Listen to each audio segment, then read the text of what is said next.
ion gitu ya. Jadi kalau kalian ingin membuat media sendiri itu bisa, tidak harus membeli yang powder.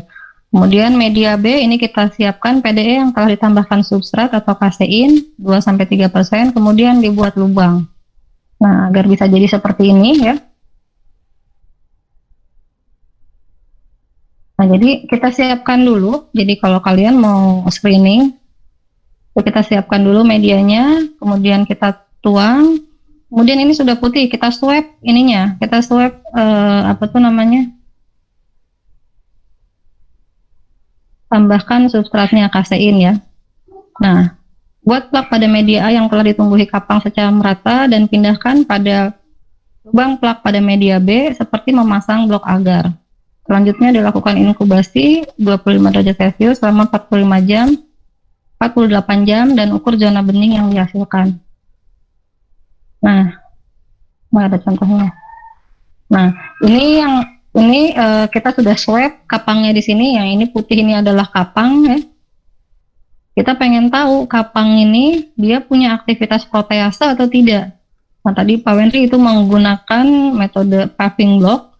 Artinya ini kita ambil, bulatan ini kita ambil, kemudian kita bikin sumuran pada media, kita siapkan tadi media yang lain, media B yang sudah ditambahkan skin, dibuat lubang, nanti dipindah dari media A ke media B. Jadi kita punya isolatnya, ya, kita punya isolatnya, kemudian masukkan kepada media yang sudah ada skinnya. Nanti hasilnya seperti ini. Nah, ini kita bisa lihat bahwa masing-masing ini tampak atas ya, ini tampak bawahnya. Biasanya satu plate itu kita bisa bagi 4 ya, bagi 5 mungkin masih bisa, tapi disarankan ada jarak di antara isolat. Nah, ini yang ada zona beningnya, ini artinya isolat ini dia punya aktivitas protease ya. Kita tinggal ukur berapa diameternya. Diameter ini tadi saya sudah katakan, diameter ini menggambarkan seberapa besar aktivitas enzim protease. Setelah kita dapat isolatnya untuk apa? Nah, kita sudah dapat isolatnya, enzim protease, kita dapat isolatnya, kita bisa gunakan bakteri itu untuk menghasilkan kita memproduksi enzim protease dalam jumlah yang banyak. Untuk apa? Ya, untuk produk-produk untuk membuat produk olahan ya. Misalnya jika memang aktivitasnya tinggi, mungkin bisa digunakan untuk membuat keju gitu ya. Atau bisa juga untuk membuat yogurt. Membuat yogurt misalnya bagus untuk yogurt yang diperoleh dari fermentasi whey whey sisa pembuatan keju gitu ya. Nah, jadi enzim protease dari kapang ini banyak sekali bisa digunakan untuk apa saja ya, bukan hanya untuk makanan saja. Ini masih contohnya. Kalau kapang nih, dia filamennya tebal ya, jadi memang rada sempit kalau kita pakai di 4. Nah, ini 24 jam rasanya, yang ini 48 jam ya. Jadi semakin lama zona beningnya semakin besar ya, tapi kita lihat juga perbandingannya dengan yang lain. Kalau kapang cepat sekali tumbuh 48 jam itu sudah lebat ya, sudah banyak sekali dia tumbuh, sehingga kita tidak bisa melihat apakah sebelumnya di sini ada zona kemudian tertutup. Nah, kita juga sebetulnya bisa menetapkan apakah di jam keberapa enzim protease itu diproduksi paling banyak gitu ya. Jadi kalau misalnya kita buat per 3 jam, kemudian kita ukur zona beningnya, kita akan dapat misalnya di 12 jam segini.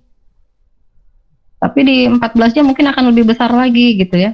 Nah, kita ikuti gitu ya, kita screening, kita ikuti dari 10 jam sampai 48 jam, di mana 2 jam sekali itu kalian ukur zona beningnya, kemudian nanti kita akan mendapatkan pada jam keberapa itu zona bening terbesar didapatkan.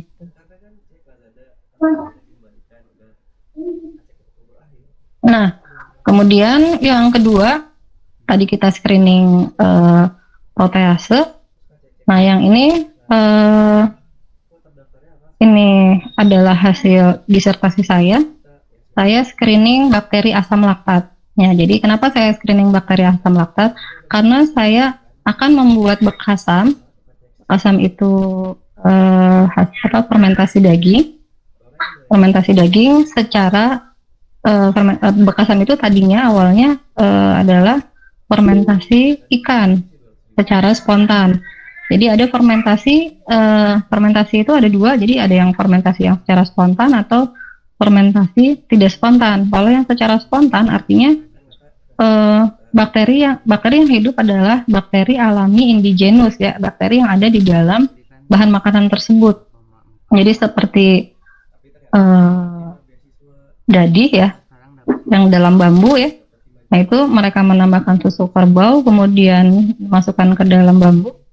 Setelah itu ditutup, didiamkan selama beberapa waktu, sehingga nanti akan menggumpal dan menjadi produk dadi. Nah itu bakterinya adalah bakteri indigenous yang ada di dalam susu dan di dalam bambu ya, jadi produk dadi.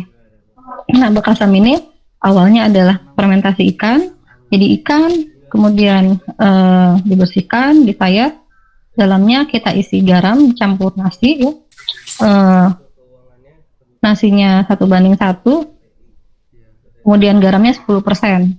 Nah, kenapa ditambahkan nasi dan garam? Nasi untuk jadi kan kalau ikan saja atau kalau daging saja, kemungkinan bakteri asam laktat itu dia bisa menghidrolisis glukosa kemudian menjadi asam laktat. Kalau hanya daging ikan atau daging sapi ya, atau saya menggunakan daging kelinci, itu kurang source dari karbohidratnya, oleh karena itu ditambahkan nasi.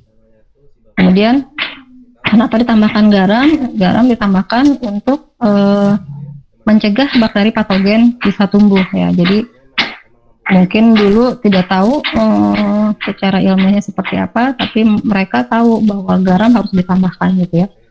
Nah, kalau fermentasinya secara spontan, kita kemungkinan besar tidak akan mendapatkan produk dengan hasil yang stabil gitu ya.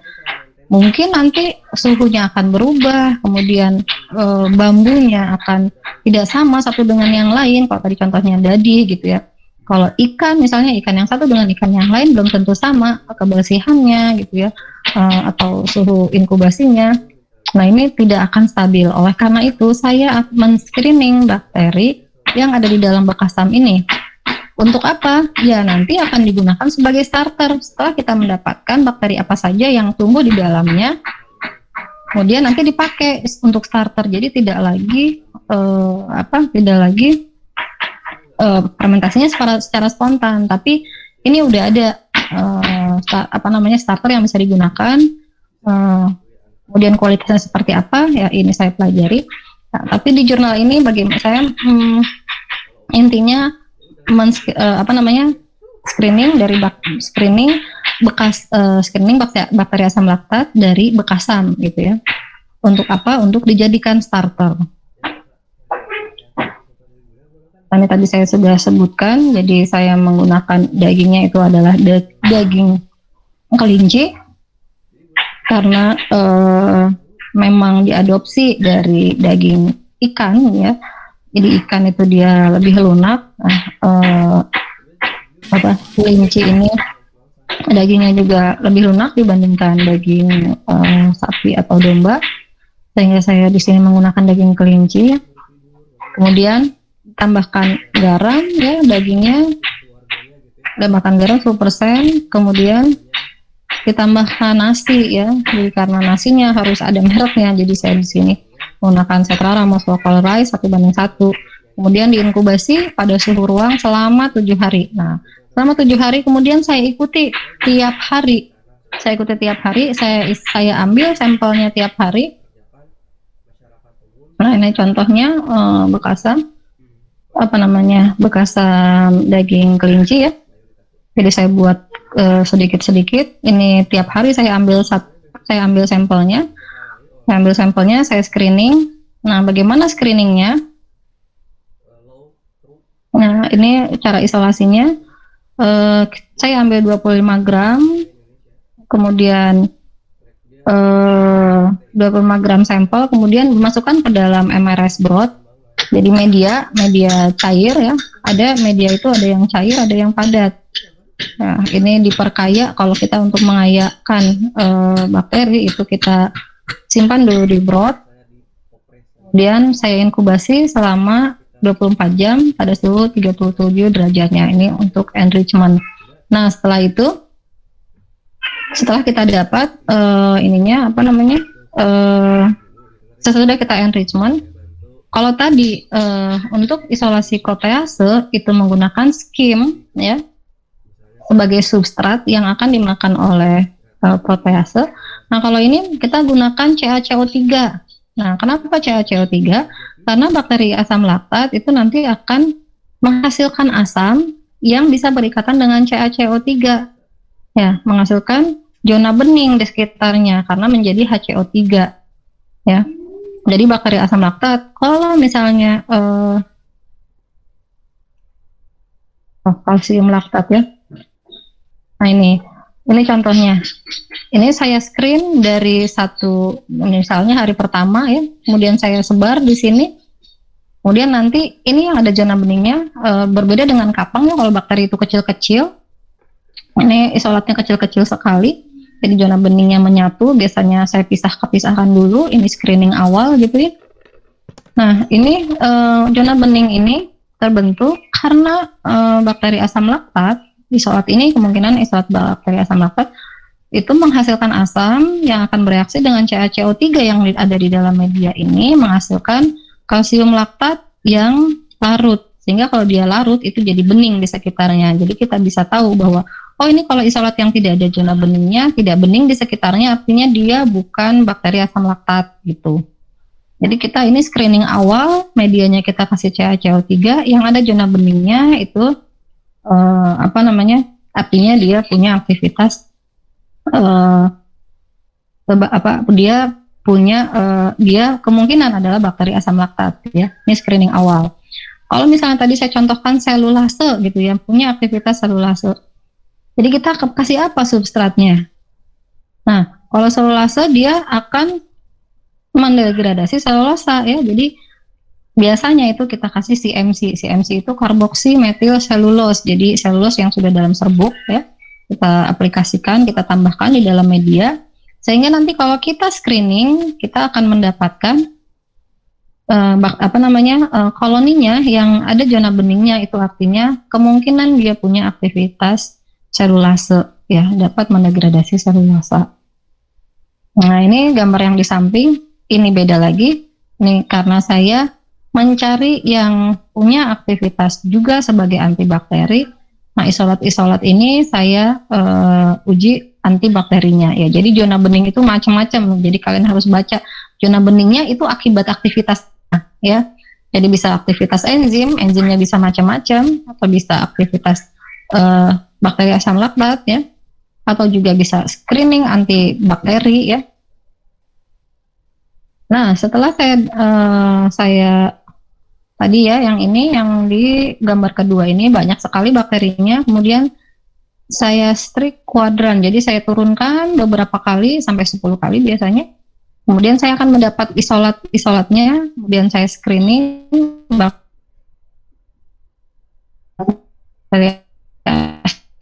itu, kemudian yang mana kemudian terpilih 2 isolat. Ini kemudian saya isolat ini saya PCR untuk apa? Untuk saya pengen tahu ini bakteri saya ini apa ya? Bakteri saya ini apa? Isolat ini apa? Caranya bagaimana? Caranya dengan menggunakan PCR ya. Kita sequencing. Nah, kemarin kita sudah bahas.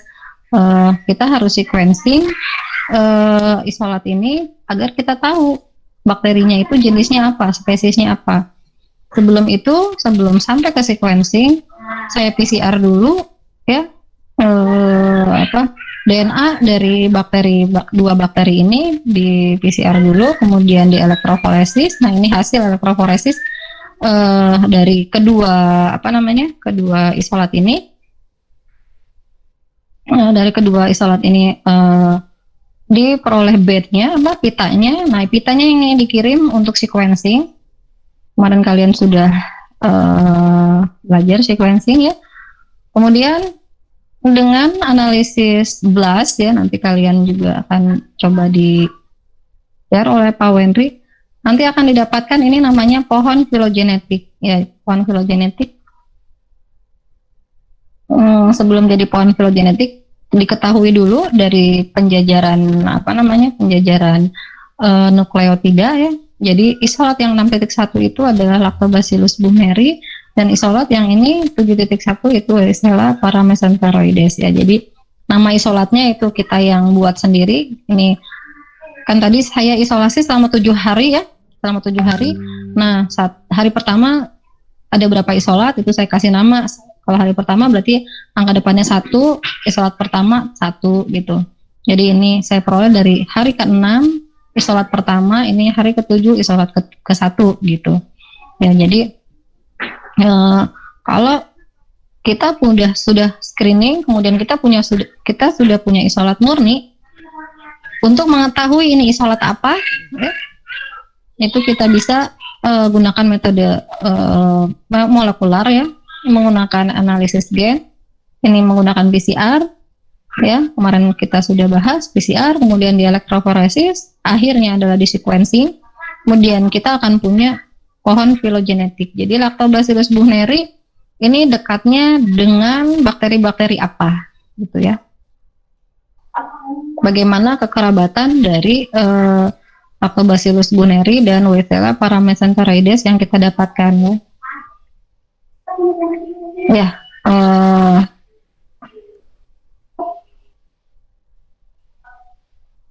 Sekian presentasinya. Mungkin ada yang mau ditanyakan atau didiskusikan.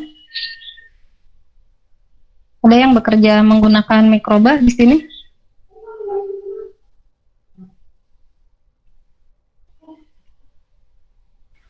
Ada, Ibu. Ya, Denny, ada yang mau di-sharing? Kamu isolasi sendiri bakterinya atau mikrobanya?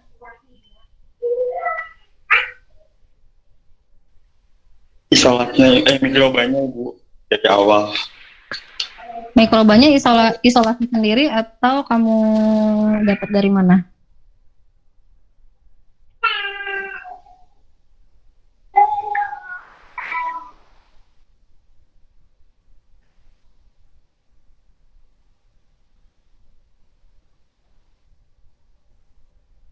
Halo, Denny.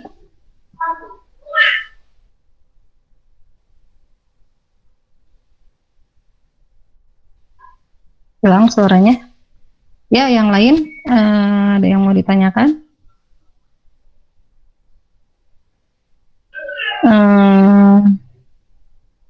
Ada lagi yang pakai mikroba di sini?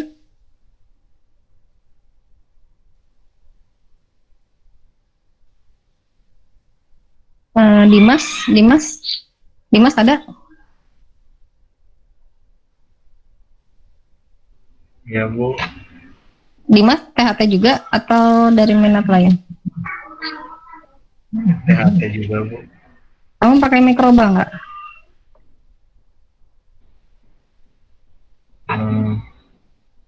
Sudah dapat judul? Udah kan? Bu, pengolahan. Udah, Bu. Pengolahan apa? Pengolahan limbah, Bu. Nggak pakai mikroba?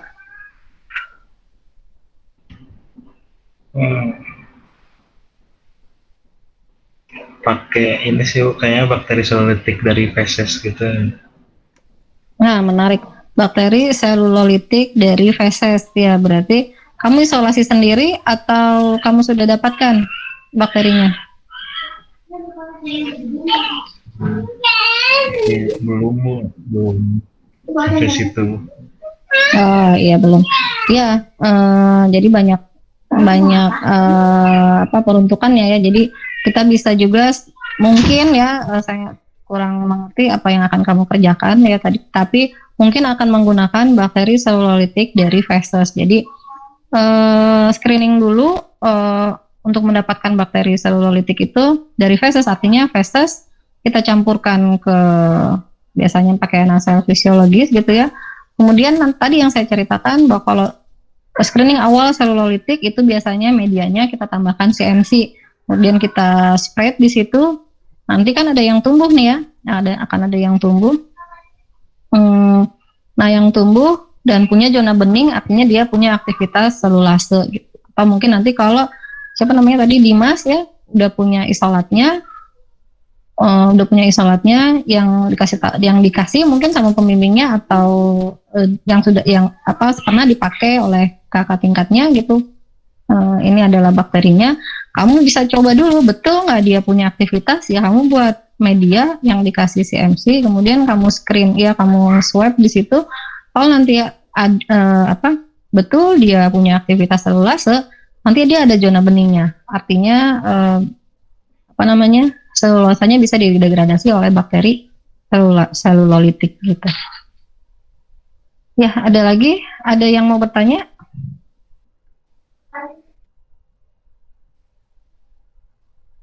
Tidak ada?